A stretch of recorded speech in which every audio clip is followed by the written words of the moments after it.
আমরা আজকে আমাদের পঠন এবং পাঠনের বিষয় হলো জাতীয় সংসদ। জাতীয় সংসদ আমরা জানি আমাদের সংবিধানের 11টি ভাগ আছে। কয়টি ভাগ আছে? 11টি ভাগ। তার পঞ্চম ভাগে আইনসভা সম্পর্কে বলা আছে। আইনসভা সম্পর্কে বলা আছে।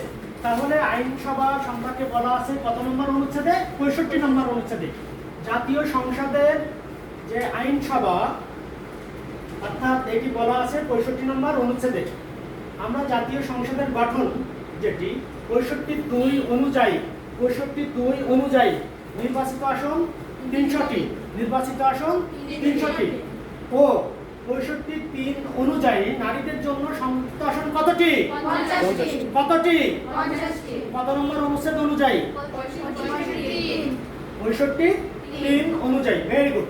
জাতীয় সংসদের ইংরেজি নাম house of the nation. House of the nation.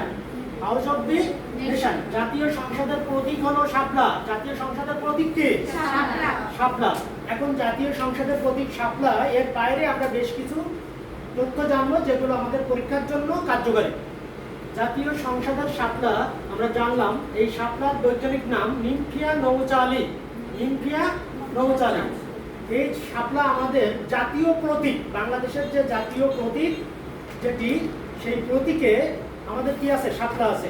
পরীক্ষায় প্রশ্ন আসে জাতীয় প্রতীকে শাপলা কি নির্দেশ করবে?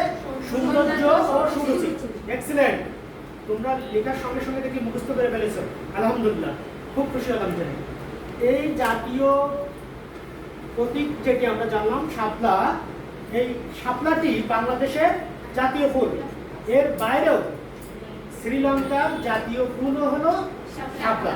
তাহলে পরীক্ষায় যদি প্রশ্ন আসে বাংলাদেশ ব্যতীত কোন দেশের জাতীয় ফুল শাপলা? শ্রীলঙ্কা। Very good. এখন আমরা জানবো জাতীয় সংসদের কাজ আইন প্রণয়ন করা। জাতীয় সংসদের কাজ কি?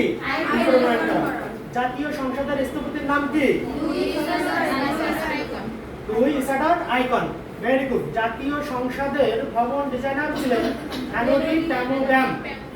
হেনরি ট্যামোগ্যাম। এরপরে আমরা জানবো জাতীয় সংসদের মোট জমির পরিমাণ 215 একর। জাতীয় সংসদ কয়তলা বিশিষ্ট? 9 তলা বিশিষ্ট। জাতীয় সংসদের উচ্চতা 49.68 মিটার। জাতীয় সংসদের যে ভবন, বর্তমান বাংলাদেশের জাতীয় সংসদ ভবন আমরা যেটি শেরেবাংলা নগরে দেখি, এই ভবনটির পূর্বে বাংলাদেশের জাতীয় সংসদ কোথায় ছিল? পাকিস্তান আমলে কোথায় ছিল? এই বিষয়গুলো আমরা জানবো। জাতীয় সংসদ ভবনের আগে আমরা জানবো পাকিস্তান আমলে ঢাকা বিশ্ববিদ্যালয়ের জগন্নাথ হল প্রাদেশিক আইন পরিষদ হিসেবে ব্যবহার হতো। স্বাধীন বাংলাদেশে জাতীয় সংসদ হিসেবে ব্যবহার হতো বর্তমান প্রধান উপদেষ্টার কার্যালয় বা সাবেক প্রধানমন্ত্রীর কার্যালয়, অর্থাৎ PM অফিস আমরা যেটা বলি সেটি। এর বাইরে আরেকটি জিনিস, এর বাইরে আরেকটি গুরুত্বপূর্ণ বিষয় তোমরা মনে রাখবে, গণপরিষদ। তোমরা একটু লিখে রাখো, গণপরিষদের একমাত্র কাজ সংবিধান তৈরি করা। গণপরিষদের একমাত্র কাজ সংবিধান তৈরি করা। বেসরকারি শিক্ষক নিবন্ধন পরীক্ষায় এই প্রশ্নটি হুবহু আসছে। গণপরিষদের কাজ কি? সংবিধান তৈরি করা। গণপরিষদ ভবন ছিল কোথায়?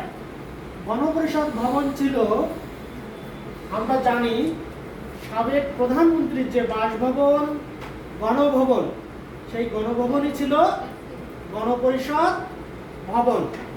এরপরে লেখো, এরপরে তোমরা জানবে নবনির্মিত জাতীয় সংসদ ভবনে, আমাদের যে নবনির্মিত যে জাতীয় সংসদ ভবন, এই ভবনের নির্মাণ কাজ শুরু হয়েছিল 1962 সালে এবং উদ্বোধন হয়েছিল 28 জানুয়ারি 1982 সালে।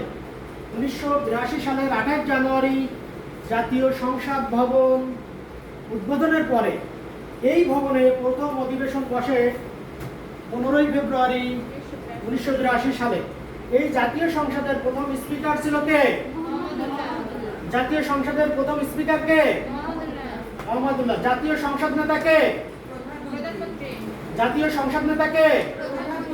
জাতীয় সংসদের সভাপতি কে? জাতীয় সংসদের সভাপতি কে? Point to be noted. লিখে রাখো, স্পিকারের ভোটকে কাস্টিং ভোট বলা হয়। স্পিকারের ভোটকে কাস্টিং ভোট বলা হয়। কাস্টিং ভোটের আরেকটি নাম হলো নির্ণায়ক ভোট। কাস্টিং ভোটের আরেকটি নাম কি? নির্ণায়ক ভোট। কাস্টিং ভোটের আরেকটি নাম হলো নির্ণায়ক ভোট। স্পিকারের ভোটকে কাস্টিং ভোট বলা হয়, কাস্টিং ভোটকে নির্ণায়ক ভোটও বলা হয়। এরপরে আমরা জানবো জাতীয় সংসদের 1 নম্বর আসন। জাতীয় সংসদের 1 নম্বর আসন হলো পঞ্চগড় ও আটোয়ারি। পঞ্চগড় সদর ও আটোয়ারি। এরপরে আমরা জানবো 300 নম্বর আসন হলো বান্দরবান। আমরা সবাই বান্দরবন বলি প্রচলিত, কিন্তু হবে বান্দরবান। এছাড়াও এখানে রিলিভেন্ট প্রশ্ন, পার্বত্য চট্টগ্রামের 3টি জেলা বান্দরবন, রাঙ্গামাটি, খাগড়াছড়ি। এই 3টি জেলায় একটি করে সংসদীয় আসন, একটি করে সংসদীয় আসন। তাহলে আমরা জানলাম রাঙ্গামাটি, বান্দরবন, খাগড়াছড়ি একটি করে সংসদীয় আসন। এরপরে আমরা জানবো সবচেয়ে বেশি আসন হলো ঢাকা জেলায়। সবচেয়ে বেশি সংসদীয় আসন কোন জেলায়? ঢাকা জেলায়। ঢাকা জেলায় মোট সংসদীয় আসন 20টি। জাতীয় সংসদের যে কোরাম হয় কত জনে? 60 জনে। ট্রেজারি বেঞ্চ কাকে বলে? ইয়েস, জাতীয় সংসদের সামনের বেঞ্চকে কি বলে? Treasury bench. সরকারি বিল কি? মন্ত্রীরা আনয়ন করেন। বেসরকারি বিল কারা আনয়ন করেন? এমপিরা। বেসরকারি বিল কারা আনয়ন করেন? এমপিরা। এরপরে তোমরা লেখা শুরু করো, প্রথম নির্বাচন